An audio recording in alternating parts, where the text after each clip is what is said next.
बड़ी बहू। जी माँ जी। बड़ी बहू, अभी तक तेरा नाश्ता तैयार नहीं हुआ। घर वाले टेबल पर बैठ गए हैं नाश्ते के लिए। बस बन गया है माँ जी, अभी लेकर ही आ रही थी मैं नाश्ता। अच्छा ठीक है ठीक है, अब लेकर आओ नाश्ता। पता नहीं क्या करती रहती है, लेके आने लगी हूँ नाश्ता।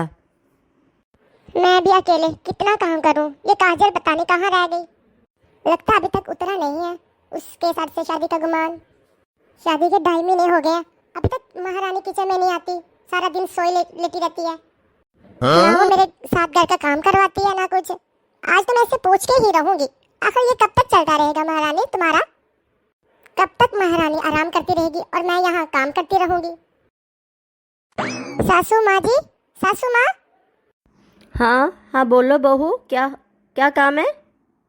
आप मुझे ये बताइए कि मैं कब तक अकेली ये सारे घर के काम करती रहूंगी और आपकी छोटी महारानी कब तक आराम फरमाती रहेगी? अरे क्या हो गया बहू, अभी तो वो नई नई है, उसके शादी के दिन है, उसको आराम फरमाने दे। और कौन सा काम होता है इतना जो तेरे से नहीं होता? और तू क्या काम करते हुए घिस जाएगी? अच्छा जरा मुझे ये तो बता, आज छोटी बहू खाने के टेबल पर नहीं आई नजर, क्या उसने नाश्ता नहीं किया? क्या उसको तुमने तो नहीं कुछ कह दिया? अरे नहीं नहीं सासू माँ, मैंने उसको कुछ भी नहीं कहा, और मैं क्यों कहूँगी उसको ऐसा वैसा। और ये आप कैसी बातें कर रही हैं?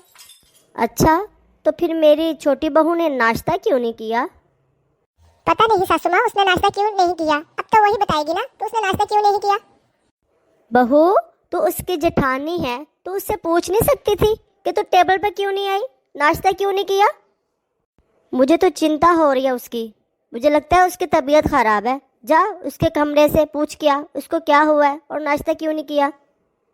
क्या क्या मैं पूछूं? मैं उससे पूछूं क्या? क्या क्या तूने लगाई हुई है, तू ही जाके पूछ। अब मैं उसके कमरे में जाऊंगी, अच्छा थोड़ी लगेगा। जिठानी के होते हुए सास को छोटी बहू के कमरे में जाना पड़े। अभी वो नई नहीं है बहू, अच्छा थोड़ी लगेगा उसके कमरे में मेरा जाना। अच्छा माँ जी, मैं जाती हूँ और पूछ के आती हूँ उससे कि वो उसने नाश्ता क्यों नहीं किया। ऐसी निकम्मी बहू है, कोई भी काम ढंग से ना कर पाए, हर काम मुझको ही बताने पड़ता है इसको तो। महारानी खुद तो आराम फरमा रही है, अब इसका हालचाल पूछने भी मैं ही आऊं? टक टक टक। कौन है बाहर? देवरानी जी मैं हूँ, अंदर आ सकती हूँ? ठहरो खोलती हूँ। ठहरो खोलती हूँ। देखा ना आपने, यही तो मेरी जिंदगी है, मैं यही कामों के लिए क्या रह गई हूँ अब।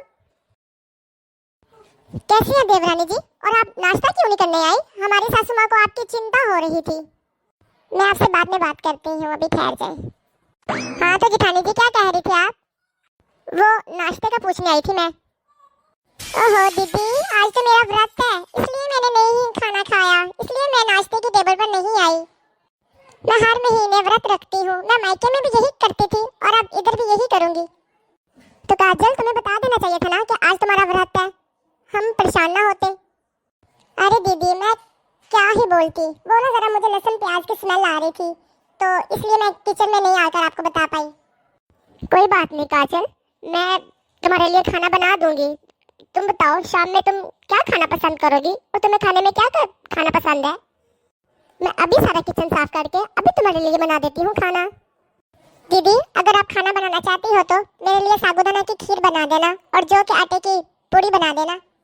दीदी आप ऐसा करो, साबूदाना के पापड़ बना लेना, पोहे बना लेना, और मुझे मीठे में मोतीचूर के लड्डू खाने हैं, वो मुझे बहुत पसंद है। और हाँ, और मुझे मशरूब में अनार का जूस बना देना। आज तो बहुत मजा आएगा व्रत खोलने का। अमेजिंग। मम्मी मुझे मत भेजो, मुझे अपने से दूर मत करो मम्मी। ये तो बिटवा दुनिया की रीत है, सबकी पड़ियाँ जाती है। जब से तूने जन्म लिया है तब से पता है कि तूने पराए घर जाना ही जाना है, तो बिटवा तूने जाना ही जाना है। ना रो दीदी ना रो, अरे अम्मा इसको रोक ले, दीदी को ना जाने दे। अरे दीदी तू ना जा, दीदी तू ना जा, दीदी तू ना जाना। हाय मेरे प्यारे भैया, हम नहीं जाएंगे, हम यहाँ से नहीं जाना चाहते, अम्मा भेज रही है। भैया मैं नहीं जाऊंगी। अरे बहू इसको जाने दे, इसको क्यों रुला रहे हो आप लोग? इसको जाने दे, सबकी बिटवा जाती है, सबकी प्रिया जाती है, सबकी प्रिया नहीं जाती क्या? जाती है ना, तो क्यों रुला रहे हो उसको? चुप कर, जा अपने घर जा।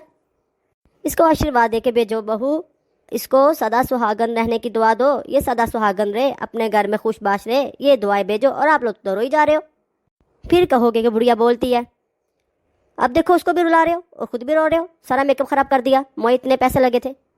हम नहीं जाएंगे, हम दादी को छोड़ के, गुट्टी को छोड़ के, मौसी को छोड़ के, चच्ची को छोड़ के हम नहीं जाएंगे। हम यहाँ से नहीं जा रहे, हम कह रहे हमने नहीं जाना। अरे बाबू तू भी कुछ बोला, बापू बोल, मुझे मत भेजो बापू। क्या करूं बिटवा, थारी अम्मा की मर्जी, उसने तो तुझे भिजवाना ही है। मेरी कहाँ सुनती है वो तो तुझे भिजवा के रहेगी यहाँ से। जा बिटवा, अब तेरी रुखसी का टाइम आ गया, तू जा अपने शोहर के साथ जा। अच्छा दीदी, कोई बात नहीं, रुखसत तो सब भी होते हैं। चलो तुझे फिर छोड़ के आऊं डोली तक, और तू जा अपने घर में खुश रह। मैं नहीं जाऊंगी, मैंने कह दिया ना, मैं नहीं जाऊंगी, मैं सबको छोड़ के नहीं जाऊंगी। तू कैसे नहीं जाएगी? इसको अभी बिठाओ डोली में और भिजवा दो, फिर कहोगे बुढ़िया बोलती बहुत है। हाँ हाँ ठीक है, चली जाती हूँ, मैं खुद ही चली जाऊंगी। हाँ हाँ बिटवा, ध्यान से रहना। और मुझे बात सुन, मुझे शिकायत ना मिले तेरे काम की। ध्यान से दिल लगा के वहाँ काम करना, खुश रहना। और ये बूथा बना के फिरती ना रहना, अच्छे से काम करना, अच्छे से मिलनसार करना सबके साथ। फिर कहोगे बुढ़िया बोलती है। जब फोन आया ना हमारे को कि ये तुम्हारी बेटी तंग कर रही है काम काज में, तो वही तेरे पीछे पहुंच जाऊंगी डंडा लेके। फिर कहोगे बुढ़िया तंग करती है मुझे। अच्छा अम्मा बस कर दे, जा रही है ना वो, अब तो उसको अच्छे से रुखसत कर।